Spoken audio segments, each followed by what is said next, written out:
MDG TV, une chaîne Went pour la cause de Christ. Mafuta Yasika, Mafuta Yasika, Mafuta Yasika.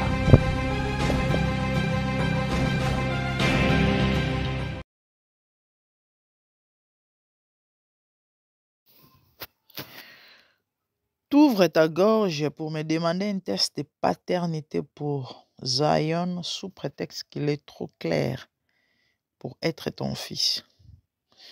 Aujourd'hui, tu prétends être un bon papa aux yeux du public, pendant qu'en privé, tu laisses les petits détériorer. Rends-moi mes enfants. Et tout le monde certificat nassé, il y a message ou certificat c'était la paternité. Les amis, bonjour premièrement, que Dieu vous bénisse, je suis la grande dame. Bandeko, tozo lobelaka mambo ezoleka, tozo continuer kolobela mambo ezoleka, mais natina, natina, ezaka te ke tozo ya tosala ba émission, pona ko critiquer, pona ko finga, pona ko bamba mabanga, pona ko condamner, pona ko blâmer. Nasuka nango, non, nous parlons des choses, c'est vrai, oyo. Ezali et koleka eza réel et to profiter to pesa toli parce que to bosana te ke moto zo pela na mabote belé Mike na Penel Karaté, il y a des couples qui sont en conflit. Ils ont ba kabwana eza pe na bo bazana na ndako moko eza pe na batu o na babalani te ba mambo il faut servir bango des leçons enfin kayeba comment est-ce que ça la choura et partenaire na ye. Message on a outi kotanga bandeko na nga ezali message Peniel Achaki parmi ba message Peniel Azochacha sur paternité à Zion. Plus ou moins 2 ans passés, je crois bato o baza connecté scotché bato baza sur les réseaux sociaux bayebi tant Peniel asala sortie médiatique à liboso ba makelele bimaka et salemake ke zongi lo baba congolais matakita. Et il y a eu 2 émissions, je me rappelle Maman International asala émission moko kolobaki mwana wana aza mwana Mike Kalambaite wa mibale bato bele ba mona émission wana balande émission wana balobi mwana wana za parce que bana ngo so botali bango bakokana te eza nango eloko sikati na ba famille bat nyos bana nyos bakokana te. Il y a des enfants qui sont même père même mère mususu azwa papa le kulutu mususu azwa mama na makasi et mususu azwa mama mususu azwa papa batre ezate ba ressemblance ezate ezalaka. Et moi, na Peniel à liboso, il est plus son père. Il a vraiment moins de Mike. Et il a moins de papa nae, très beau. Et ma zone est maman nae. Il est grand détail parce que Mike a moulaï, azala moulaï et aza normal. Aza mbinga moins de beau gosse. Par contre, Oyami Balé, aza pembe makasi. Et il ressemble plus. Aza na ba ressemblance à maman nae, mais il est plus. Azwa plus koko na ye papa na Peniel il ressemble na koko na ye toyebi bana ebele bazwaka pe bazwaka bandeko ya moi mon deuxième garçon moi nanga mibale il ressemble à son oncle paternel papa Kulutu na ye ressemble à son papa Kulutu et kamouissa c'est bon kamouissa c'est trop dire parce que c'est la famille n'est-ce pas et ils sont demi-frères hein na ba Congo mangala wane lo ba makati hein na ba mindele l'oncle en question ils sont même père avec son père de différentes mères. C'est vrai c'est pas un obstacle mais il lui ressemble tellement et batata moi si na etso batali balobara o penza zaka kaneti ona ba otanga kombo ya papa Kulutu na ye wana akolaka boye azalaka bo surtout tanga azala moke. Donc, mobimba ya papa Kulutu wana bandeko na pembe. Mais le papa, il est de teint sombre ou encore foncé. Ce que papa kuluta za pembe, bon, moi je suis très clair, oui. Pembe ya maman, bien sûr. Et papa kuluta ce que za pembe salaki. Donc, aza penza le rôle. Ezalaka nango na ba famille, ezalaka. Moi na penel ami bala azwa plus papa na penel. Azwa plus papa na penel. Bobino boyebi la famille, ata soka moi na zui papa te, ezanga ate na moi batike. Mais bref, na mukuse, moi no ami bala azana ba ressemblance à Mike Penzate. Ya Mike te to lo bango bongo. Et ça la polémique tango libale kufara surtout que penel akendaka na zemi, allez-y comprendre. Et ça là vraiment polémique makasi. Et batu bakenda plus loin roloba moi na za ya Mike te. C'est à cause de ça, il y a ndenge bato bana koloba wana ou bien ye mo constater que tellement o liboso aza mwindu mingi, aza mwindu lokola ye mo papa na ye, mais ami bala aza très clair parce que aza penza pembe o ami balé, yango na mona ke no o a cause mwana ngate et na ndenge libale kufa kina mama ba mambo bimaki belé, raison pour laquelle asinga paternité et Peniel nous avoue ça. Et abimisi test ya ADN o asalaka na test ya na bandeko boyoka makambo balobi to pe makambo munganga alobi. Bon, je sais pas va traiter Peniel de fou, nazo et comprendre te. Mais franchement, ce qu'on a certificat OP, ya asali yango ata to soyi balobi ke ya azasuki expert na technologie accredited. Ouais, wana ba komi na certificat adresse ezali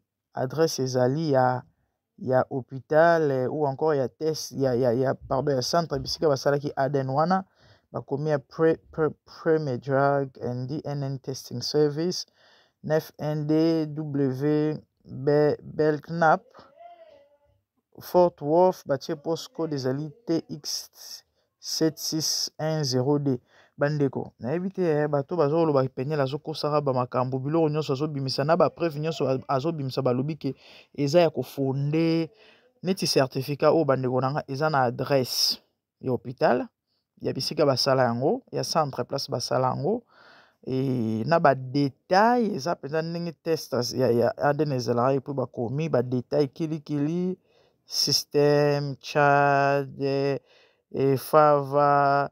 Ok, je vois. Donc, batie côté à moana, na tableau moko batie moana, na tableau musu batie papa, et puis batie ba donné. Et oh, et ça là, que moana na soka aza yo, et ko bimisa eloko nini na eloko nini, et puis soka aza yo te, et ko bimisa eloko nini na eloko nini.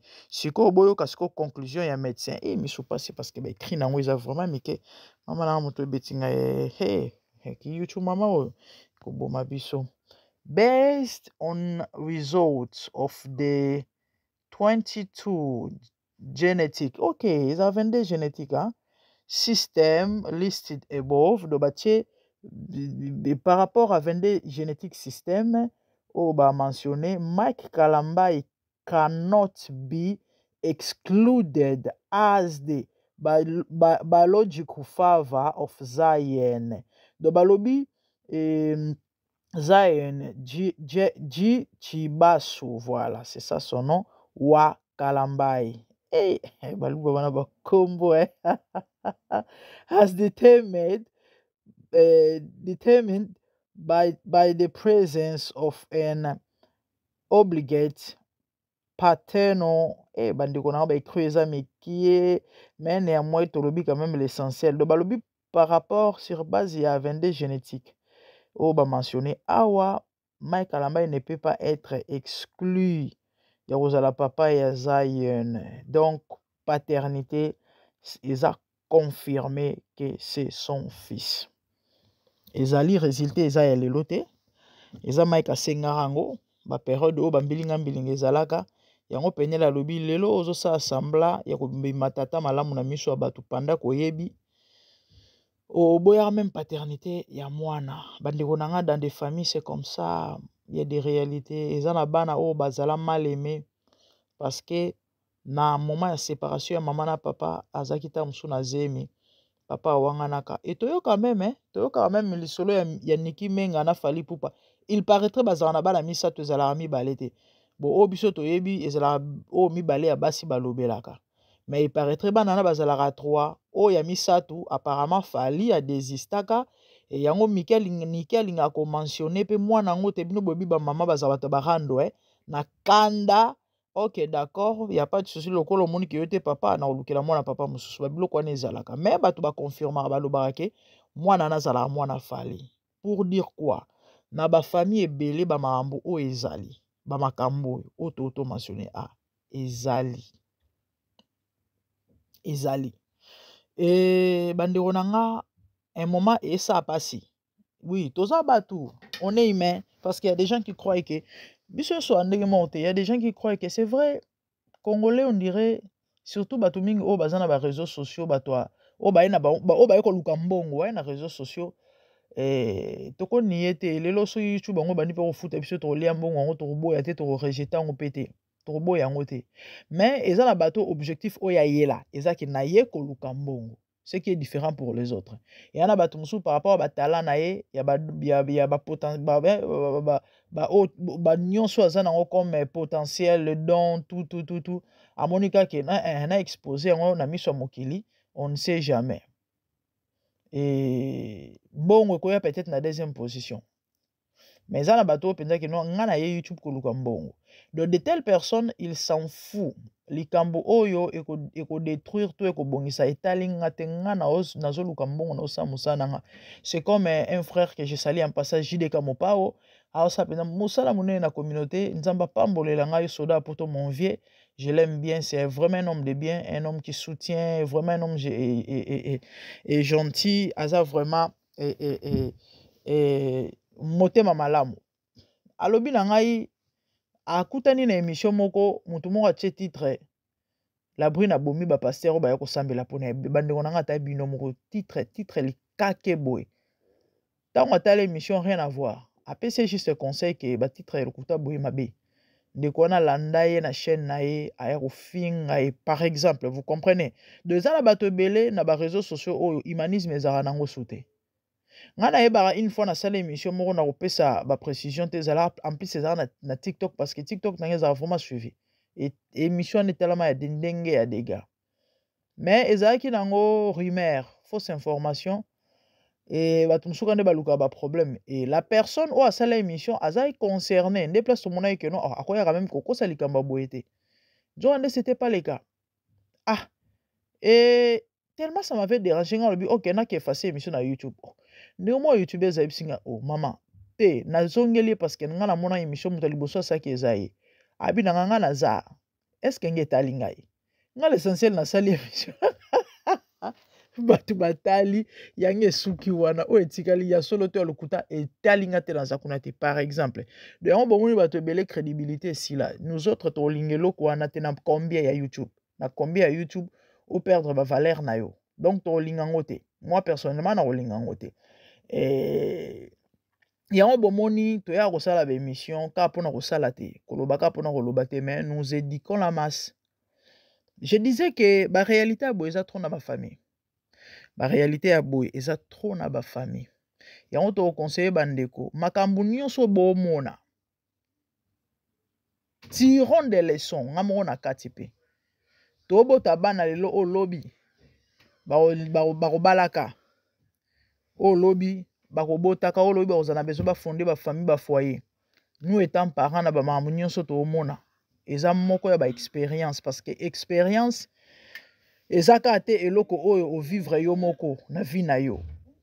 Ça fait partie oui, mais eza pe ba makambu oyo moni. Tout ce qui est du vécu est expérience. Donc si nous faisons ces émissions bandeko nanga eza pona ba sentiment ko sala te mais pona kolakisa ke combien de familles de foyers souffrent et pourtant c'est l'île ya base ya nation ezala famille.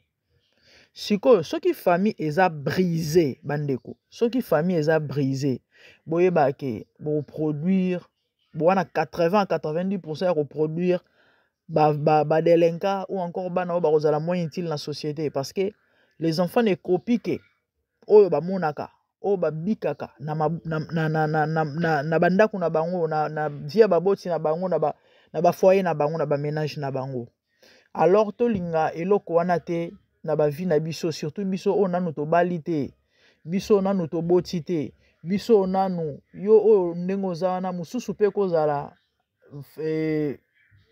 foyer mpe ezala brise to pas divorça to ntango oluka reprendre linga obandela malamu linga okanisa linga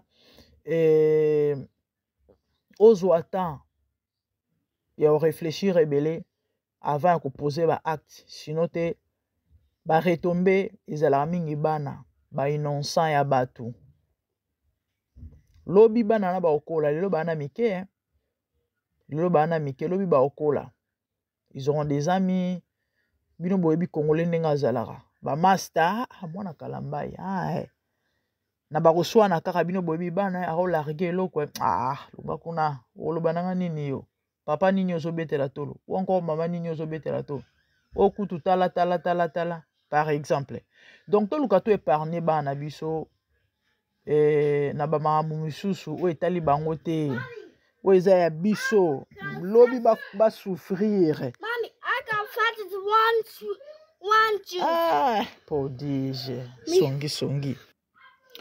songi ya kofunda yana ya juji kuna les enfants et avenir à lobby bana ana ntango bakokola bango mpe bakobota bana et on donne que ce qu'on a de même bango mpe oyo bazwi na biso yango mpe kaka bakopesa sikoyo soki bazwaki ya malamu te nayebi te so boréalize badanger na barisque c'est compliqué yango bomoni tosala baémission oyo c'est vrai on peut condamner on peut blâmer ezalaka nango kaka mpona koluka korecadre to mpe kozongisa bato na nzela toyeba koma tokotambola toyeba koma tokovivre l'erreur est humaine on a tous fauté dans la vie et vie ezocontinue bambeba mpe kosila te parce que ekomaka mpo lobi tozala meilleur c'est ça et mais un moment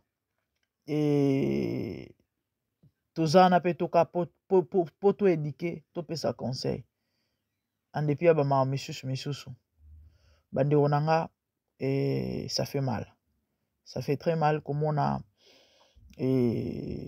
bato moko olobi balinganaki obengaki mon chouchou mon chéri mon nez mon ceci mon cela ndenge tomona mama Lydia abengi mobali na ye mon pain esali polémique so nazala congolais te nzambe nanga narate makambo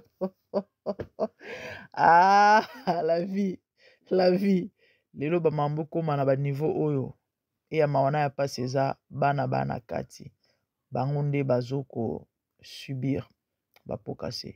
Que Dieu nous aide, que le Seigneur nous épargne, que Dieu nous assiste. Et je crois j'ai encore pas mal d'émissions à faire, des thèmes différents. Quand on a ma maman Kalamba na Peniel, oui, il faut ça les ma parce que quand on est au lobby, il y a le bezali, il y a des conseils à donner et ça va vraiment édifier et aider beaucoup de gens. Et tout souhaiter que Nzamba sa grâce, bakokako se réconcilier. Quand je dis qu'on se réconcilier, ils attaquent les balais parce que les Congolais ont un problème à compréhension. Ils ont luka kimia, surtout qu'on est enfant de Dieu. Et surtout bana kati. Et sunga. Et sunga mingi, et sunga makasi vraiment parce que boye ti et comme bomo bomana. Comment penda bokomi bomana. Parce que c'est clair, moko luka malera muninga, mususu pa luka malera mususu. Mabe makasi. Tango déjà moi c'est a commis ex a commis ko luka détruire ex na ena bandenge moko boye. Mobali a luka détruire moi ça a luka détruire mobali. Donc ils a sous normalité et le bana onde ko moi episenga lobita la mère. Moni penel na Mike baba adversaire. Donc le penel qui dit ba penel na mundu ki penza kuta na Mike au populaire de même Mike soit kuta na penel au bomaye. Abimer tala a préparé concert na esiko babiloko imaginer que concert ebeta mate. Pour attendre le ebetami ndimela ngai moi ba faye ozala pourquoi pona ba mambo boy. Allez-y comprendre. De même penel lelo oyo mutu ekomi ekande bazo finga liboma pourquoi po bana na ye ba manquer et mutu asali ke azala en contact na bana na te papa ya bana na allez-y comprendre. de effectivement na sa kanda penza na kidiba okozwa penza ya ndimo osi akosakana te sikoyo esa bien te en dépit de tout c'est la famille mabe ezalaka place ezangaka te place bato bazali mais oyo ezalaka motu oyo ezalaka comment est-ce que toprocéder mpo tolukaka tobongisa toluka kimia toluka tosilisa yango surtout ntango tomibenga bana nzambe bandeko na nga makambo ezosala pasika nde naluti koloba mais bon que voulez-vous maesi esopani nzambe apambola bino ya moke nazali nango ya koloba yango wana. Je crois on va continuer à faire des émissions juste pour éduquer, conseiller, orienter nayebi ke eosunga makasi eosunga bato ebele et nzambe akozwa lokumu. Les gens nous écrivent des fois inbox des fois maman merci ta mambo lobaki talanga mambo ekomelanga tala vie nanga tala parce que tout le monde ne parle pas. Bato nyonso te balobaka bandeko na ngai motu nyonso ta oya koetala likambo na réseaux sociaux. Vous croyez que moi tel que je suis là je ne dis pas que ngande soki ndenge nini soki lelo ezosebelanga na ndako awa na koya na TikTok to na YouTube na osala émission nakosala nanga te nakosala te donc on est différent nakosola peut-être na motu mais ya dese là atala moto akosola te il est renfermé à lui-même et biloko wana ebomaka ebomaka yango bomona lelo ba AVC ba crise ba nini mpona nini moto tellement accumulé mingi etondi kati na ye na suka nango akoki te akati moto yango bomoni ba émission ya boye fo esalema moto ayoki ase soulager ase défouler ayoki conseil ayoki toli et rassurer côté moko boye na nyonso pour chuter je dirais la solution à tout problème c'est Dieu. Tu es au son de ma voix, ton foyer a été brisé ou encore tu passes des moments compliqués, ya balolinga boye peut-être que boza nanda ko moko mais vous vivez comme des ennemis dans nandako parce que ba couple a boye c'est belé hein. Il y a des couples moi je sais pas on est différents na ebité ezana ba couple moi sina mobile nandako basala 2 ans balobanaka te. Ah oui, na yoka ba témoignage 2 ans moi sina mobile balobaka te 1 an voire même 3 ans. Il y a un couple moko plus ou moins 2 ans passé na yoka témoignage ba période de mama ba confinement mobile akufa na ta chambre donc nandako nde bazala boye ngana bandai ko chiter na fungoli sous ba piste mais bon toloba onka après bon to silisa moi sina mobali ba bebana mais bavana ndako moko bakabola ba chambre moi ça na chambre ya mobali na chambre na yebi nete so bazala na bazaki na bana tote certainement bazali na bana te certainement parce que so bana bazalaki malgré conflit ou rancune bana baninga bandoke na chambre maman de même na chambre papa pour savoir comment leurs parents vont se porter et sali ke bazalaki soki faut ba solola ou encore ezana lo moko ezo concerner ba mibale na ndako parce que faut payer de par facture non faut cha courant ko cha gaz bino boyibi banda wa poto ndenge ezalaka oka moko atiki note likola mesa mosu atiki note ka ndenge wana donc baluba na te na kula bokuta ni kara mutu mutu bimana ndenge ngato malamu to kabwana na biso na kei so yonde mutu okendo kei so nga mutu na okende na kei oui nga de na nature na ndenge nazalelaka déjà na kokana na nga na kobomba likambo te omoni bato mosusu bazalaka ke bosola bia bozala bia za na rando moto elo mo sepe na ota bomba loba te nga na kolala te nga na kokoka kolala te na obimisa so na lobi na okikimia esili na ngope bongo esili wana esili je na kokana na nga te ba makambo bakanda nga ta na ndako okangisi papa bana kanda okangeli kanda 2 jours 3 jours na koka telefone elobisa ye bino boyebi mibali na biso baafricain généralement baza ba arrogant oka peta mosusu yende moto asalaki mabe na place peut-être ya s'excuser il s'en fout aosantete parce que mobali ki mobali te toyebi biloko wana ezalaka trop. Et moi, je supporte pas 3 jours, 4 jours, tout sur la terre. Après, je vais prier.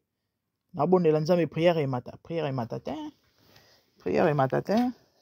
Donc, je vais préférer Tokabwana. Ok, à gauche, à droite, et puis chacun fait sa vie.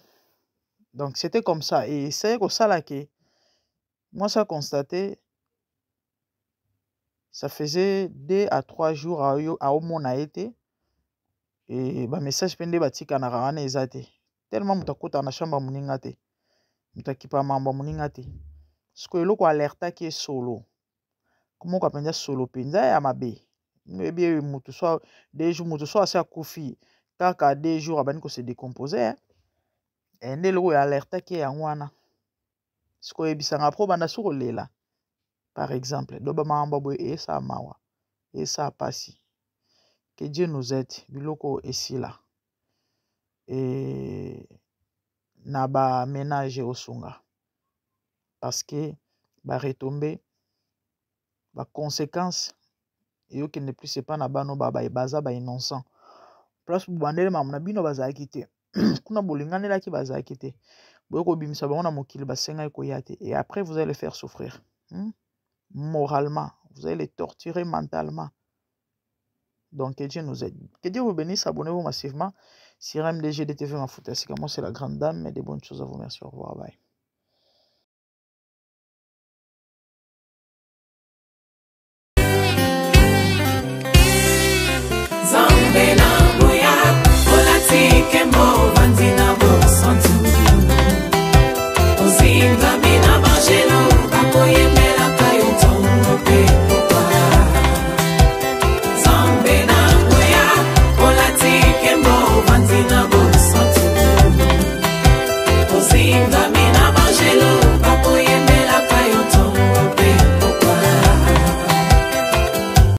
MDG TV, une chaîne Went pour la cause de Christ.